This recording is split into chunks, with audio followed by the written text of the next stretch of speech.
البتہ ہماری زندگی کے اندر ہمارے برے اعمال ہمارے گناہوں کا سبب ہے. ارشاد فرمایا ما اصابک من حسنۃ فمن اللہ، جو تمہیں اچھائی پہنچتی ہے وہ تمہارے رب کی طرف سے ہوتی ہے.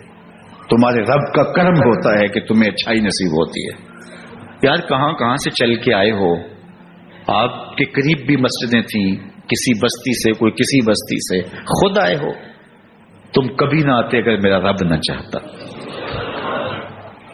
میری توفیق بھی تیرے کرم کا صدقہ یہ قدم اٹھتے نہیں اٹھائے جاتے.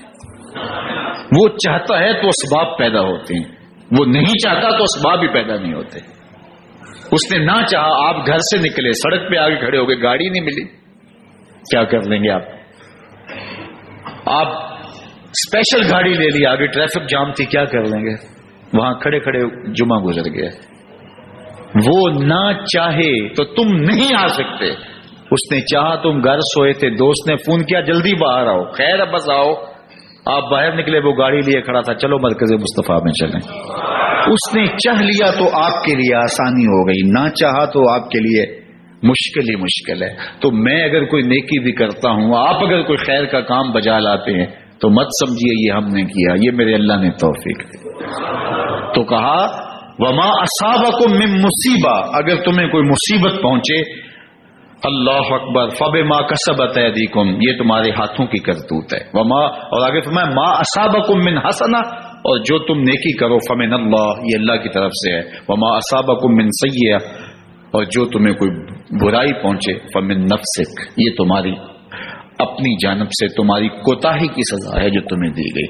حالانکہ اللہ نے بہت کچھ معاف کر دیا، تمہاری ساری کوتاہیاں تمہارے آگے آ جاتی ہیں. اللہ معاف نہ کرتا تو پھر تمہارے لیے زندگی دوبر ہو جاتی، جینا مشکل ہو جاتا.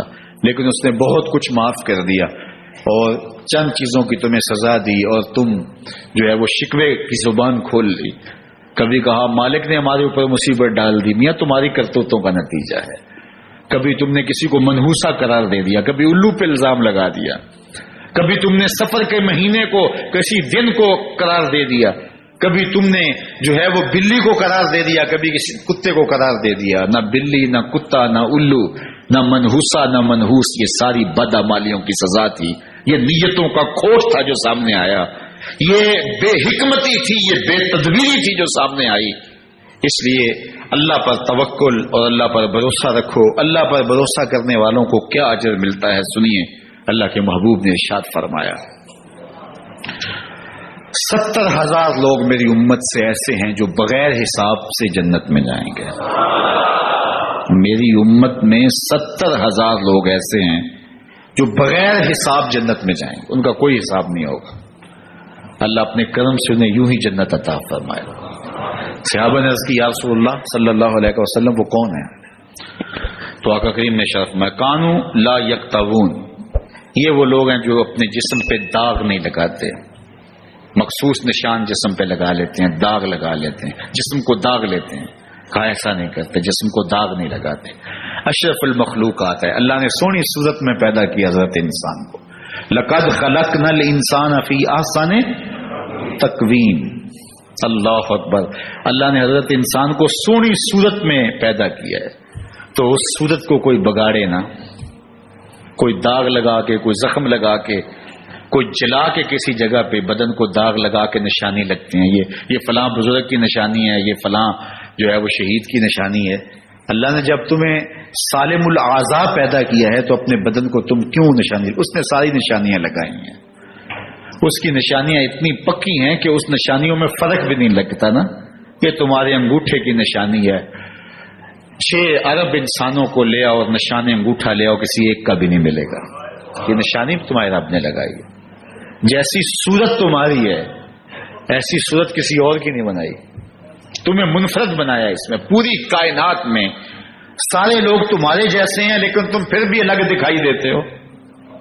سب کی 2 آنکھیں، سب کا ناک، سب کے ہونٹ، سب کا رنگ ملتا جلتا، لیکن سب کی شکلیں الگ ہیں. یہ زید ہے، یہ بکر ہے، یہ عمر ہے، یہ آس ہے، یہ فلاں ہے. تو یہ بات ذہن میں رکھیے گا کہ اللہ نے جو نشانیاں لگائی ہیں وہ کافی ہیں. اپنے طور پہ اپنے بدن کو داغنا، زخم لگانا یا جلانا کسی جگہ سے، تو فرمایا کہ ایک تو ان کے اندر خوبی یہ ہے، وہ 70,000 لوگ جو بغیر حساب سے جنت میں جائیں گے، وہ ہیں جو اپنے بدن پر داغ نہیں لگواتے۔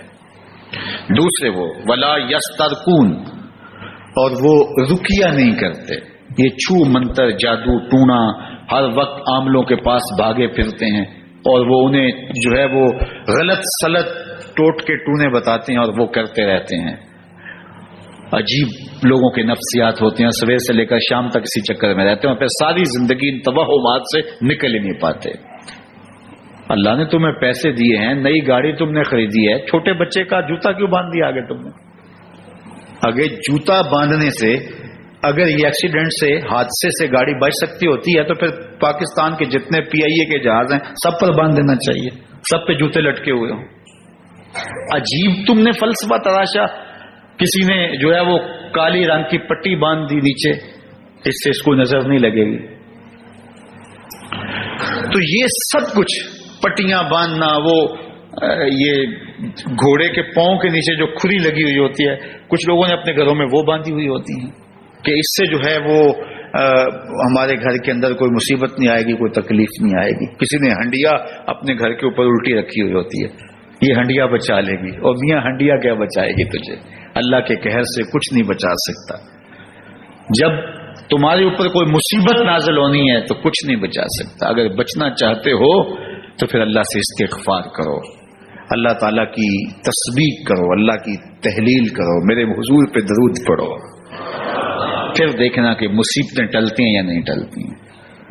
تو یہ خام خواہ کے رکیے اور یہ عامل لوگ جو ہیں ان کا تو کام یہی ہے، ان کا کام چلتا ہے لوگ ذوف الاعتقادی میں مبتلا رہیں، اور وہ اس طرح سے گفتگو کرتے ہیں کہ لوگوں کے اندر ذوف الاعتقادی پھیل جائے، اور جس قدر ذوف الاعتقادی پھیلے گی ان کا کاروبار زیادہ چمکے گا۔ جب مارکیٹ میں مندہ ہوتا ہے تو اس وقت ان لوگوں کے ڈیروں پہ رش بڑھ جاتا ہے، اور یہ کہہ دیتے ہیں کہ آپ کے خاندان میں ایک منحوس عورت ہے، یہ اس کا کیا ہوا ہے، تو کوئی نہ کوئی منحوس تو پہلے ہی انہوں نے طے کر رکھی ہوتی ہے، فوراً ذہن وہاں جا کلک ہو جاتا ہے۔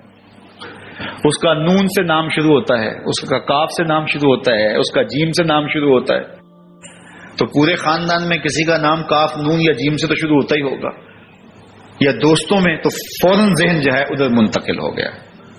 اب یہ بابا جی نے بتا دیا ہے، عامل نے بتا دیا، اس نے کہا ہے کہ ہاں تو ہاں اس نے یہ بات کی تھی، کچھ باتیں یاد آنے لگی، اس کاف سے شروع ہونے والے نام کے ساتھ